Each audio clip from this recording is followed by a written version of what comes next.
Hello students, again welcome back to the online class. So this is Anil Levy. So learn English with Anil.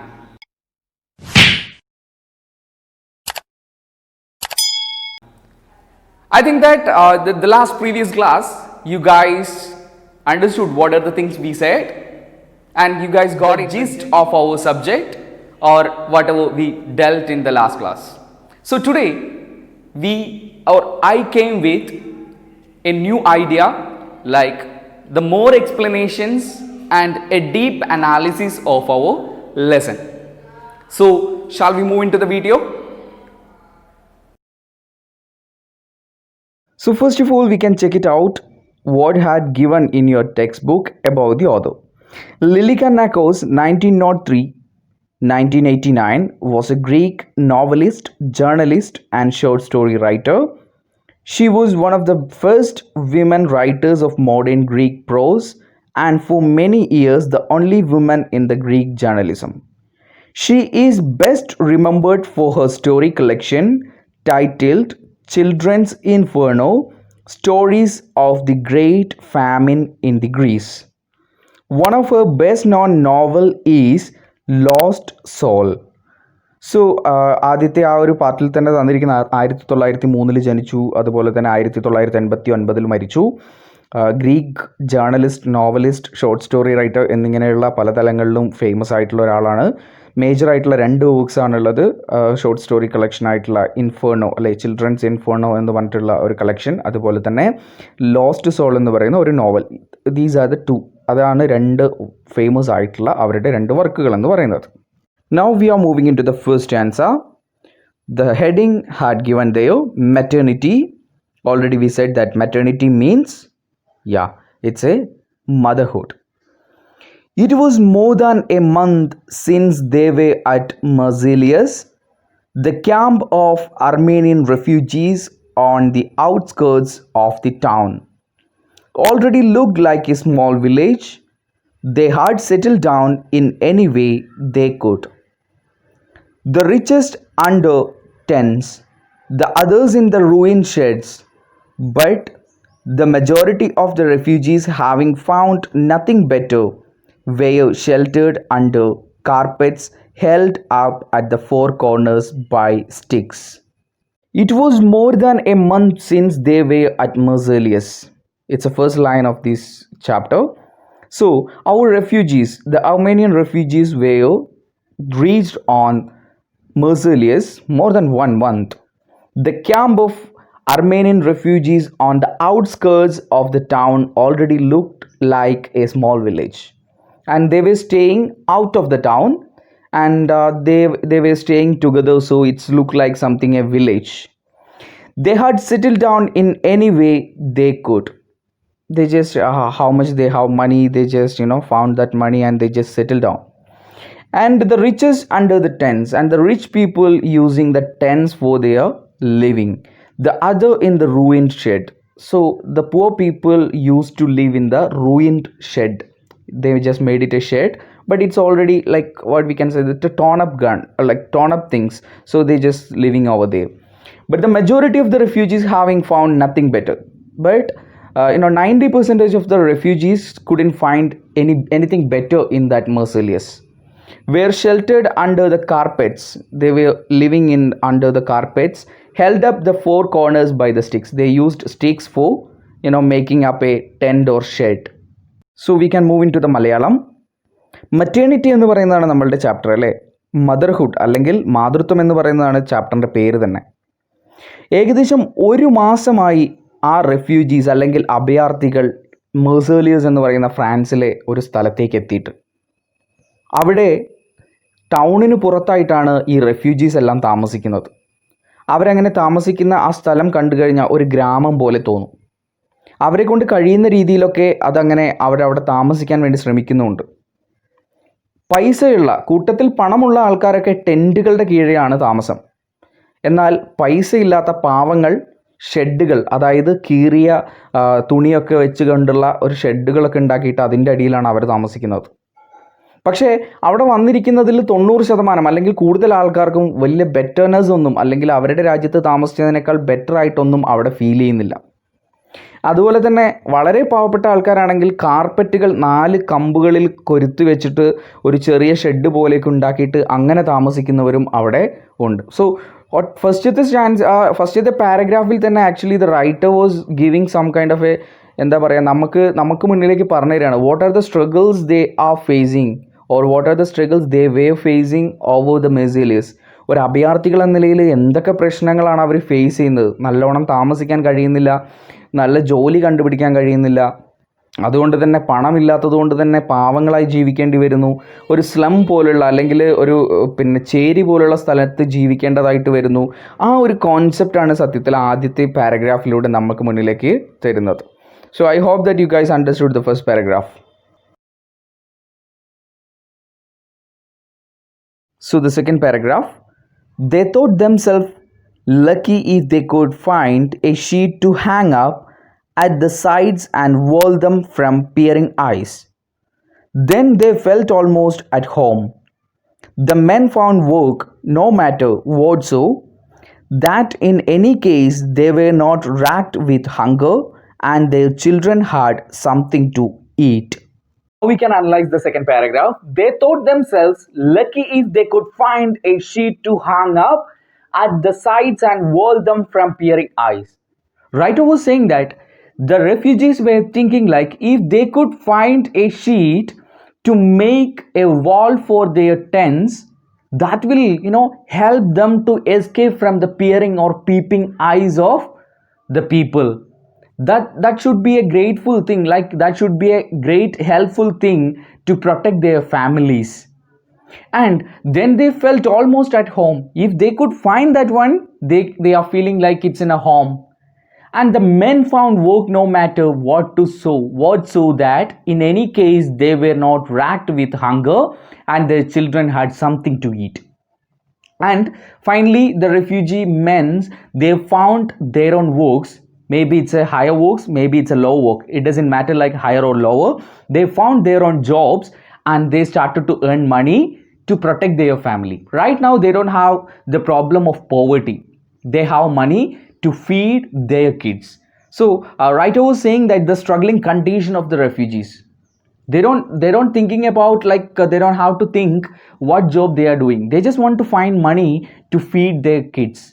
They can't live in a poverty, so they are just finding the jobs and they are feeding their kids. ഇനി മലയാളത്തിലേക്ക് വരാം. രണ്ടാമത്തെ പാരഗ്രാഫിലും നമുക്ക് മുന്നിലേക്ക് കാണിച്ചു തരുന്നത് ആ സ്ട്രഗിൾസിനെ തന്നെയാണ്, ആ ഒരു റെഫ്യൂജീസ് അഭയാർത്ഥികൾ നേരിടുന്ന സ്ട്രഗിളിനെ കുറിച്ച് തന്നെയാണ് ഇതിൽ പറയുന്നത്. ആദ്യത്തെ ലൈനുകളിലൂടെ തന്നെ പറയാണ്, അവിടെ ജീവിക്കുന്ന അഭയാർത്ഥികൾ ഓരോരുത്തരും ആഗ്രഹിക്കുന്നത് ഒരു നല്ലൊരു ഷീറ്റ് കിട്ടിയിട്ട് ആ ടെൻ്റ് ഒന്ന് മറയ്ക്കാൻ വേണ്ടി കഴിഞ്ഞാൽ പുറത്തുനിന്ന് ഒളിഞ്ഞു നോക്കുന്ന ആ കണ്ണുകളിൽ നിന്ന് അവരുടെ ഫാമിലിയെ അവർക്ക് രക്ഷപ്പെടാൻ വേണ്ടി കഴിയുമെന്ന് അവർ പറയണം. അങ്ങനെ കണ്ടുപിടിക്കാൻ കഴിഞ്ഞാൽ അതൊരു വലിയൊരു ലക്കിയാണ്, ഭാഗ്യമാണെന്ന് കൂടി അവർ കണക്കാക്കുന്നുണ്ട്. പിന്നീട് അവർ പറയാണ് അതുപോലെ അവിടെ വന്നിരുന്ന അഭയാർത്ഥികളായി വന്നിരുന്ന ആൾക്കാർ ആണുങ്ങളൊക്കെ ജോലിയൊക്കെ കണ്ടെത്താൻ വേണ്ടി തുടങ്ങി. അത് വലിയ ജോലിയോ ചെറിയ ജോലിയോ അങ്ങനെയൊന്നുമില്ല, അവർക്ക് ജീവിക്കാനുള്ള പണം കിട്ടുന്ന എന്ത് ജോലിയും അവർ ചെയ്യാൻ തയ്യാറായിരുന്നു. അങ്ങനെ ജോലികൾ കണ്ടെത്താൻ വേണ്ടി തുടങ്ങി. ആദ്യം വന്നപ്പോഴുണ്ടായിരുന്ന ആ ഒരു പോവർട്ടി അല്ലെങ്കിൽ വിശപ്പ് നിറഞ്ഞിട്ടുള്ള ജീവിതത്തിൽ നിന്ന് മാറ്റം വന്നു. അവർ ജോലിക്ക് പോയി തുടങ്ങി, പണം കണ്ടെത്താൻ തുടങ്ങി. ഇപ്പോൾ അവർക്കിടയിൽ ആ ദാരിദ്ര്യം എന്ന് പറയുന്നത് ഇല്ല.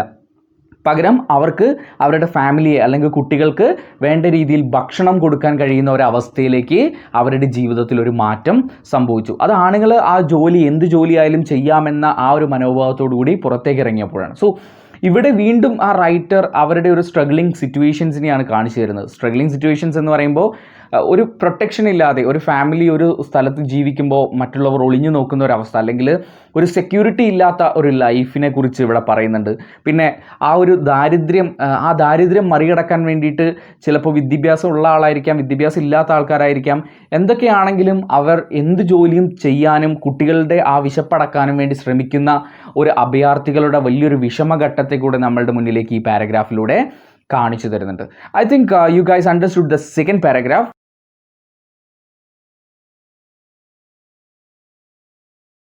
All of them Mikali alone could do nothing. He ate the stale bread which his neighbors cared to offer. So the third paragraph started with introducing our hero Mikali. The writer was saying that Mikali he couldn't do anything because he was alone. And he ate stale bread, not a fresh bread. It's a stale bread he ate. And that bread got it or had given by the neighbors of Mikali.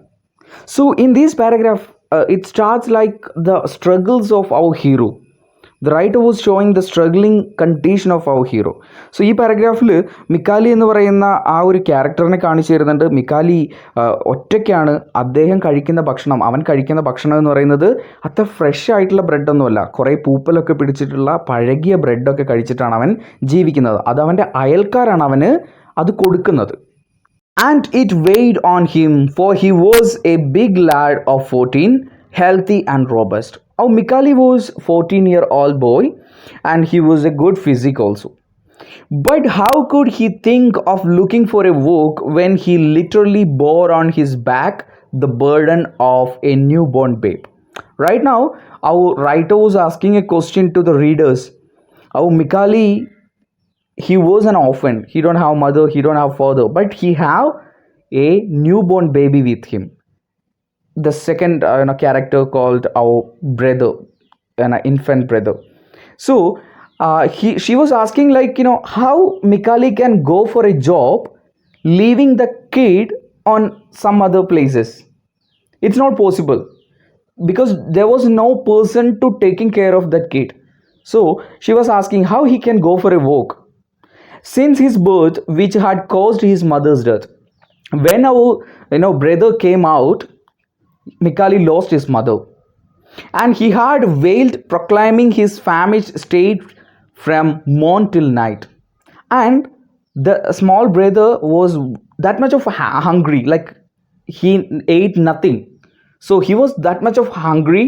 So it always cried. It always cried. That means wailed means crying or weeping, and famished means hungry. So it always cried. It's a morning or night, it cried and cried. And who would have accepted Mikali's service? No one was ready to accept Mikali's service. No one was ready to give job for Mikali because his own compatriots had chased him from their quarters.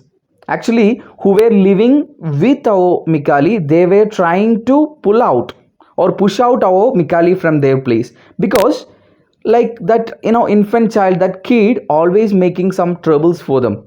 What trouble? Because they were unable to bear the uninterrupted howls which kept them awake at night. That kid always will cry. So that cry made them to they couldn't sleep well at the night. The kid will cry and they just want to wake up. So the people trying to pull out our Mikali from that their place.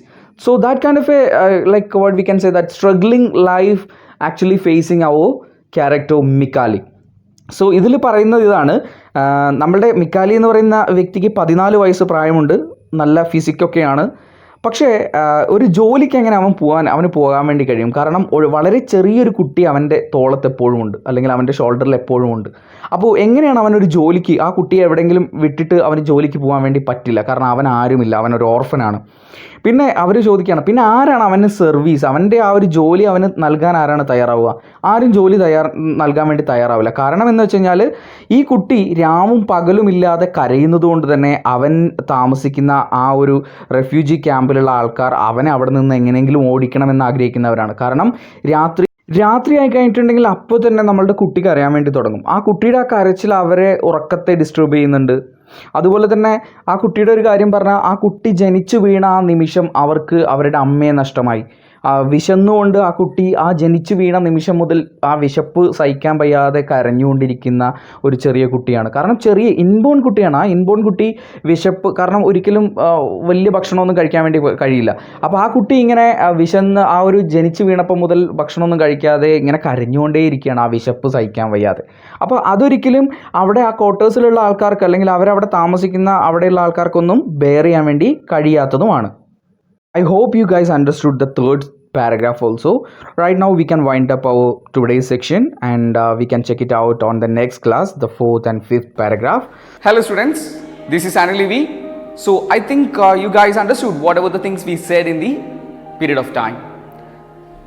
So I think it's enough for today. I like to wind up our section for whatever we said, and we just want to wind up. We just want to conclude the things. I hope that you guys understood the things what we said, and if you have any kind of doubts, you can clarify with me. So this is Anil V signing off. Thank you.